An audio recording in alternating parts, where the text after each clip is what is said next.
Okay, let's begin this video with a scenario that I had on Saturday morning. Because I want to explain this. You wake up on Saturday and it's a beautiful morning. It's 9:30.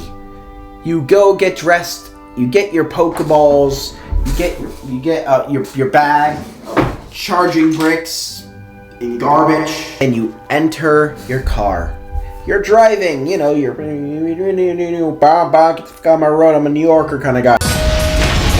You drive all the way, you find your parking spot, and you're ready to play Pokemon Go. It's your perfect day. Nothing could go wrong. You have your global Unova tour, and you're so excited. And for the first 3 hours, you're just disappointed. And then you play the second day, and you're even more disappointed, but you lowered your standards so you could actually enjoy the event. Mediocrity is dead. I should know. I killed it. Now, I don't want to explore the Unova tour. Because, in my opinion, if you've been playing Pokemon Go or been living under a rock for this long, you need help. But this tour was the global version of the in-person tour in California and whatever place it was. I can't remember. It's not America. But this event was nerfed because it was, say it with me, a free event for all players for equal playtime. Yeah, you get the joke. Look, the event itself has its goods and has its bads, which I will explain the goods first for obvious reasons. I'm not going to go negative Nancy on you. I'm not going to be a jerk. Alright? There was goods and there were bads. So shut up for 10 seconds and let me explain them. So what sprinkles amount of good existed in this event? What made this event stick out like the others? Hatching eggs and raiding. I wish I could say more, but my brain is telling me there is nothing much I can remember other than the hatching eggs were half distance and just the raids that cost money. Also, turn off that stupid music. You've been using it for the whole intro. Turn that off right now. So let's talk about the bads.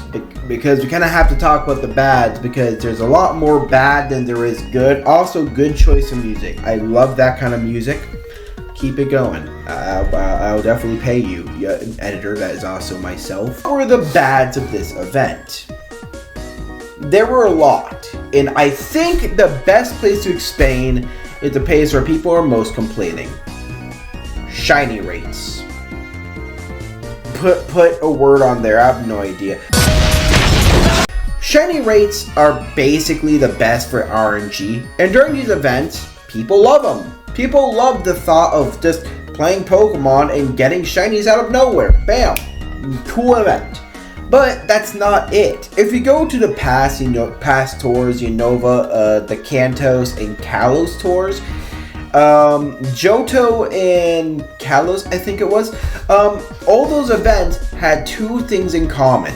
Roaming legendaries and events that will basically take through a certain season, event, or location. I think he also did one based on Hisui, but I have no idea. Now, looking at the other tours compared to this one, they all have one thing in common. They're completely free. But the only difference was no one complained about them because they had so much to do. And you might be wondering, what do you mean? It's Pokemon Go. You play it yourself. You keep yourself entertained. No, in Pokemon Go, a lot of times you're either finishing a challenge, completing something, or you want to catch something you want. And that's kind of the whole gimmick. But if you have no incentive to play the event, if you have no incentive at all to even enjoy the game in general, there is no hope to even just playing the event. You're just playing a regular day of Pokemon Go with a new region or new every hour or something new happens, and you get special raids and special egg hatches. That's it. Like, really? You expect these big events, you wait like a year for these events for a big experience, for a big fun moment. And you get nothing. All you get is pay money for this, and hourly changes on Pokemon you might get shiny. So how would I, a crazy Florida man from the state of Florida, solve this issue? 3 things. Just 3. There is just 3 things I would fix to make the event a little bit more engaging. And shinies are not in this list. So if you came here to complain about, oh, what about the shiny rate? Shiny rate doesn't matter. I'm not changing that. No shiny rate changes. Sorry, that's out of the picture. First, I would have made the roaming genies a spawnable thing. Like, you go walking around, you see a Pokestop, there's a roaming genie, you go there, bam, roaming genie. It is shiny, good for you. You now got it shiny. Would I make it like that to a point where, like, you can catch it? No. I would make it where you can't even catch it. But that's the idea. You can't catch them, but it gives you that boost of energy you need. And that's all they're good for. 2, I would actually make the Pokemon that come out of the 10k eggs, or I think the purple eggs, just wandering Pokemon. You could catch a Bouffalant, or a Civilif, or a whatever the last one is, and they could be just wild. You could be walking and you see a Bouffalant in the wild in like certain regions. Because Bouffalant could exist in the cold region, say if it could exist in the Halloween region. In the summer, they could have had the cactus one. My point being, there was a chance and they locked them behind an egg. Something you had to spend money to use just so you can get them. And that was stupid. I mean, I got their shinies, but it's like, was it worth the money? No, of course not. Pokemon Go's a game. Deal with it. And the third one, I think, is the most specific one. We all know what it is. It's not shiny rate. It is not boosted rate. It's spawn rate. Now, hear me out. Collection challenges. Why were they not in this event? Now, I get it. Oh, they could be a paid event thing. You know, paid event. You could get them in a paid event. No. Why weren't they in the global version? Collection challenges make the biomes or seasons just feel better.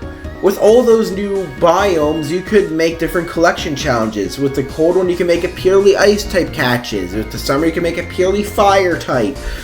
You get the point. It's subtle enough to make it more fun, but not too overpowering where it makes the person in the paid event feel like they got sheeped out in general.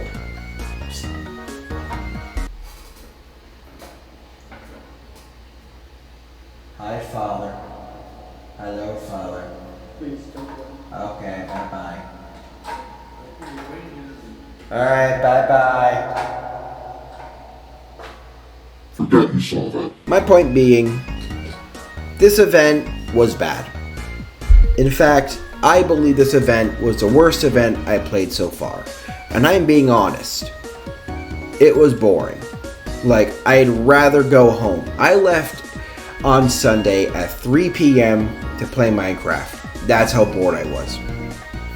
So yeah, was the event bad? Absolutely. Do I feel like the event could have been better? Oh, absolutely. I don't care if it's a free event, just make it engaging for the player. That's about it. The music's still going, so I'm just gonna say it right now. If you do like my content and you like this kind of informal, kind of goofy ass kind of stuff, go subscribe. Do it, seriously. Pokemon Unova Tour. If Niantic is ever watching this, please, for the love of God, make your event more fun. Because I don't want to have to make another video like this, and I'm excited for the new season, but if the next event is like this, I'm gonna have a problem. And no one wants to see the Cuban man pissed off. So that'll be it. I'm Kevin Does Things, your dumbass person on YouTube, and I will see you next time on my next Fortnite video when I choose to make it, because I'm taking a break. I want to go to bed. Hey, Kevin here. I hope you enjoyed this little skit video. This is super fun to do. It is like 1 in the morning. I've been editing for like 3 hours, so please like, subscribe, helps me out, and thank you all for Pokemon Go, and have a good day, guys.